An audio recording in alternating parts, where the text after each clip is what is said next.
जय हिंद। आप देख रहे हैं लाइव टाइम्स, आपके साथ मैं हूं वंदना सरोही और बुलेटिन की शुरुआत करेंगे इस वक्त की बड़ी खबर के साथ। तमिलनाडु सरकार बनाम राज्यपाल केस में सुप्रीम कोर्ट के आदेश पर उपराष्ट्रपति जगदीप धनखड़ ने गहरी नाराजगी जताई है और सुप्रीम कोर्ट ने दरअसल पिछले हफ्ते राष्ट्रपति और राज्यपालों को बिलों को मंजूरी देने की समय सीमा तय की थी और इस पर उपराष्ट्रपति ने कहा है कि अदालतें राष्ट्रपति को आदेश नहीं दे सकती हैं।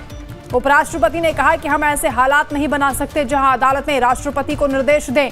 उपराष्ट्रपति ने कड़ी टिप्पणी करते हुए कहा है कि संविधान के अनुच्छेद 142 के तहत कोर्ट को मिले विशेष अधिकार लोकतांत्रिक शक्तियों के खिलाफ न्यूक्लियर मिसाइल बन गए हैं। उपराष्ट्रपति ने कहा है कि लोकतंत्र में चुनी हुई सरकार सबसे अहम होती है और सभी संस्थाओं को अपनी अपनी सीमाओं में रहकर ही काम करना चाहिए। उन्होंने साफ कहा कि कोई भी संस्था संविधान से ऊपर नहीं है।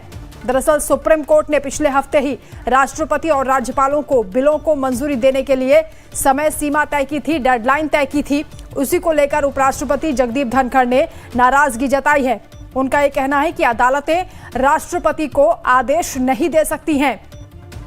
उन्होंने साफ कहा कि हम ऐसे हालात नहीं बना सकते जहां अदालतें राष्ट्रपति को निर्देश दें।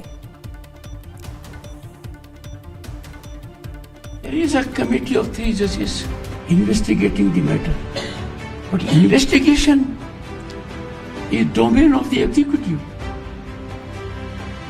Investigation is not the domain of judiciary.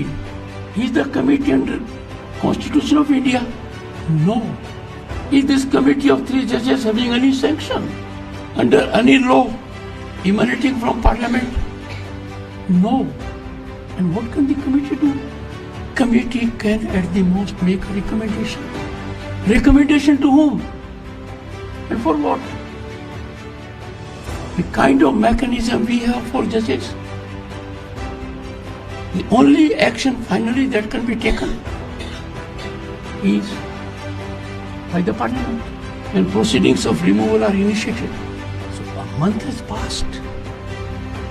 More than that, and investigation requires speed, expedition, preservation of incriminating material. As a citizen of the country and holding position which I do, I am concerned. Are we not diluting rule of law? Are we not answerable to we the people who gave us the Constitution? And therefore,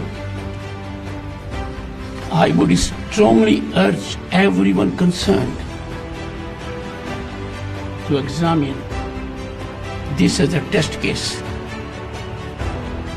What legitimacy and jurisdictional authority does this committee possess? Can we have separate law made by a category and the law made by that category? Divorce Constitution, divorce Parliament. The committee report, according to me, inherently lacks legal standing. इधर supreme court में आज वक्फ कानून पर सुनवाई हुई। Supreme court ने अगले आदेश तक वक्फ बोर्ड में कोई भी नियुक्ति नहीं करने के लिए कहा है और इस मामले को लेकर 7 दिन के भीतर केंद्र सरकार से जवाब भी मांगा। कोर्ट ने यह भी साफ किया कि केंद्र सरकार के जवाब देने के 5 दिन बाद याचिकाकर्ताओं को भी जवाब देना होगा। सुप्रीम कोर्ट ने कहा कि सरकार अगली तारीख तक उन संपत्तियों यानी वक्फ बाय यूजर को डी नोटिफाई नहीं करेगी जो कि रजिस्टर्ड और गैजेटेड है। तो इस बीच एक और बड़ी जानकारी, जगदीप धनखड़ लगातार नाराज हैं। तमिलनाडु सरकार बनाम राज्यपाल केस को लेकर सुप्रीम कोर्ट के आदेश पर उपराष्ट्रपति जगदीप धनखड़ ने गहरी नाराजगी जताई। सुप्रीम कोर्ट ने पिछले हफ्ते राष्ट्रपति और राज्यपालों को बिलों को मंजूरी देने की समय सीमा तय की थी। इस पर उपराष्ट्रपति जगदीप धनखड़ ने कहा कि अदालतें राष्ट्रपति को आदेश नहीं दे सकती हैं।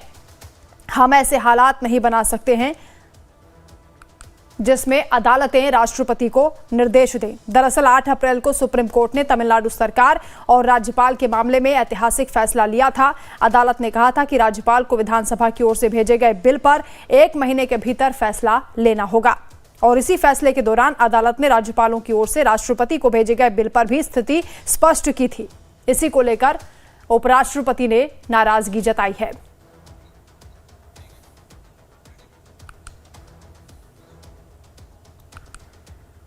वही सुप्रीम कोर्ट में आज अहम सुनवाई